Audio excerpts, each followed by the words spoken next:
இந்த டைட்டிலே உண்மையிலே ஒரு பெருமை மிக்க டைட்டில் சொல்லலாம். ஏன்னா ஒரு மக்களுக்கு இப்போதைக்கு இன்னைக்கு வாழக்கூடிய சமூகத்துக்கு எப்பவுமே மனிதர்கள் கல்விங்கிறது எவ்வளவு முக்கியம் நமக்கு தெரியும். ஆனா அதையே ஒரு முன்மாதிரி மூச்சா வச்சு ஒரு அரசு செயல்படுது அப்படிங்கிறது ரொம்ப பெரிய சந்தோஷம். கல்வியை நம்ம எப்படி எடுத்துட்டு போகணும், மக்கள்கிட்ட எப்படி விழிப்புணர்வு உண்டாக்கணும், மக்கள்கிட்ட எது முக்கியம்னு உணர்த்தணும் அப்படின்னு சொல்லி தொடர்ந்து பல விஷயங்களா சேர்ந்து வேலை செய்யறது இருக்குல்ல, அது ரொம்ப முக்கியமான விஷயமா பாக்குறேன். ரொம்ப சந்தோஷமா இருக்கு இந்த விழாவில் கலந்துகிட்டு. அரசு பள்ளி அப்படிங்கிறது வறுமையின் அடையாளம்ங்கிற அந்த டேக்லைன் போய் இன்னைக்கு பெருமையின் அடையாளமே அரசு பள்ளிகள் தான். அதை பத்தி உங்களுடைய கருத்து? நான் அரசு பள்ளியில படிச்ச மாணவன் தான். என்னைக்குமே அது பெருமையான விஷயம் தான். ஏன்னா அரசு பள்ளியில படிக்கும்போது நமக்கு ஒரு சுதந்திர மனநிலை இருக்கும். எப்போதுமே நம்ம இந்த பள்ளியோட ஓனர் அப்படிங்கிற மாதிரி ஒரு ஃபீல் இருக்கும். ஏன்னா அரசு பள்ளிங்கிறது நம்மளோட பள்ளி இல்ல.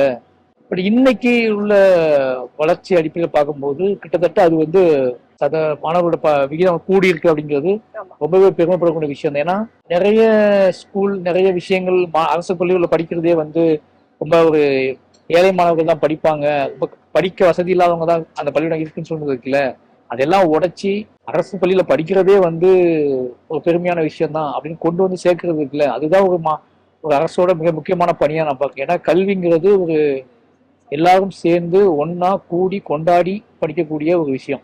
அதை பெருமை சேரும் போதே பெருமையா போய் நான் இந்த ஸ்கூல்ல படிக்கிறேன் அந்த ஸ்கூல்ல படிக்கிறேன் பெருமை கிடையாது. ஸ்கூலின் மூலமா ஒரு பெருமை கிடைச்சிடாது. ஏகப்பட்ட விஷயங்களை கத்துக்கிறோம், எவ்வளவு பேர் சேர்ந்து படிக்கிறோம், அதுதான் ரொம்ப முக்கியமானது. அந்த வகையில ஒரு பெரிய சந்தோஷமான விஷயம் தான்.